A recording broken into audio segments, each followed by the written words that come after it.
Today's episode of Why You Suck at Rocket League is a little different. We're going to be tackling one of the most annoying debates in the gaming world: PC versus console. A lot of you already know the PC is the choice platform for pros, but what about the other 99.9% of us that suck? Shouldn't a regular player test out which platform is best for Rocket League? Maybe someone who's played on multiple platforms, someone who represents the majority of the player base, someone who, sucks at Rocket League. It's me, I want to do it, I want to test it out. So to find out which platform is best for Rocket League, we need to science the shit out of this, and that means going in with an open mind and testing everything thoroughly. Unfortunately, I only have one console, so I'm sure all you PS4 players will be delighted to be represented by an Xbox One. I decided to compare the platforms in two ways.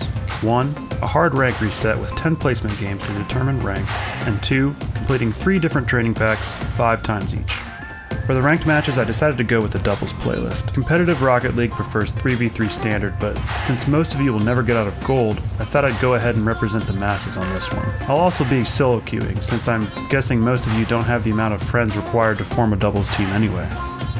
Now, to start with a clean slate, I needed to make an alt account for my research. This is not going to be worth the $20, is it? After I selected the perfect profile picture, SunlessKhan, the PC tester, the beacon of cross-platform research, was born.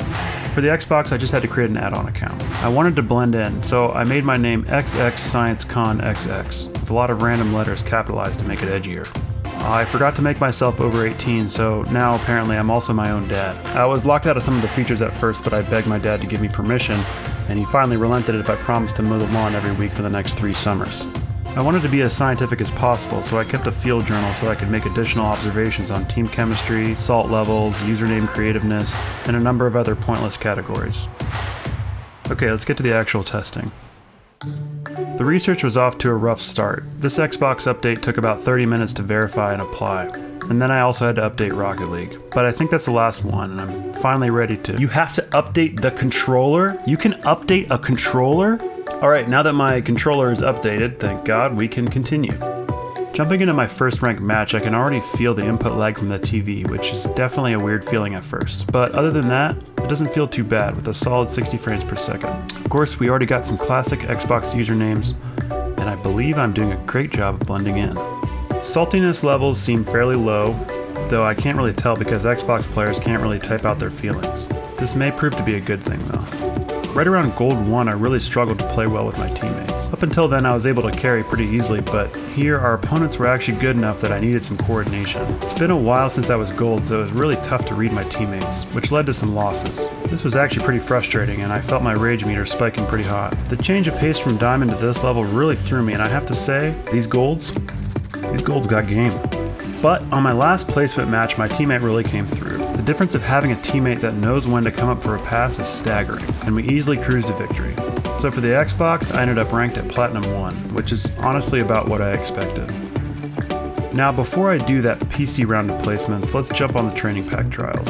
The training packs I did were Garrett G's Consistency Pack 1, Shots You Shouldn't Miss, of course, and Advanced Goalie Training from Psyonix.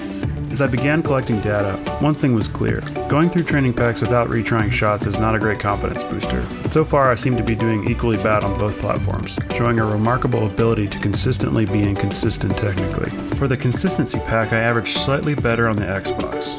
For the shots you shouldn't miss, I did better on the PC.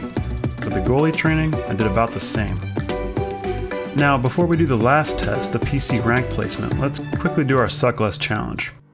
In the last Suckless challenge, I asked you guys to take a stab at the shots you shouldn't miss training. You guys had some really bad excuses, like, my controller was in my eyes, the goalkeeper was good, I watched your tutorials, I was being actively attacked by a Jack Russell Terrier, oh, this guy actually got them all, nice work. You guys may suck at Rocket League, but you're champions in bullshitting. For this episode's Suckless challenge, I want you guys to try what I've been talking about a lot, the Dribble Challenge number 2. Sadly, this is only on Steam, which I realize is ironic based on this episode's topic. Go over to the Community Hub, then Workshop, and find the Dribble Challenge number 2, and click subscribe. Then open the game, go to Extras, and Workshop, and there you'll find it. I can't wait to hear your shitty excuses on why you couldn't get past level 2. Now, back to SunlessKhan for our PC rank test. Like on the Xbox in my first placement matches, I have to admit it was pretty fun feeling like a god out there. until they called me out on my bullshit. Then I felt bad and decided to be a little more subtle about it. I noticed higher salt levels on the PC, though like I said, that might just be because they have better access to a keyboard. Like on the Xbox, it was really tough to win games near the end of my placement. It was really tough to have teammates that seemed determined to make us lose. And lose we did. Not to be clickbaity here, but this result actually did shock me. I actually felt bad about this, legitimately. So as you see on PC, I also got Platinum 1, despite actually being a Diamond 2 at the moment. So what does this all mean? Let's look at the results. For the training packs, I was slightly better on PC in the one training pack that I think required the most precise timing, the shots you shouldn't miss. I'm guessing the input lag made it slightly tougher to nail that one. Other than that, there doesn't seem to be much of a difference, which again I found surprising. Teammate-wise, I had lots of trouble in lower to mid ranks on both platforms, with the exception of the one good teammate I had on Xbox. Xbox players definitely did not disappoint with their gamer tags, coming in with some very AIM-sounding names. Rest in peace, AIM. Salt levels I would rate slightly worse on PC, but only because they can actually speak their minds. I definitely ran into a few douches on the Xbox as well. For network performance, my search times and ping levels were pretty much exactly the same.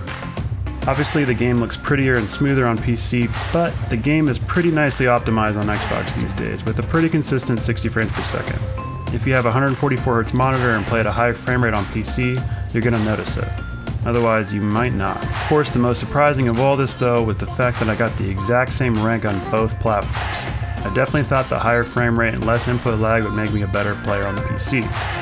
Now, you might say that the competition might be tougher on the PC, therefore it would make sense that I would get the same rank, which might be a legitimate argument, but if you actually wanted to find out how the player bases stacked up against each other skill-wise, you would have to do quite a bit more than what I did. And good luck if you try, because I'm pretty sure those placement matches did permanent damage to me.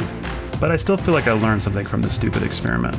SunlessKhan showed us that the most important factor for having a good time in Rocket League isn't FPS, graphics, camera settings, platform, hours, or even rank.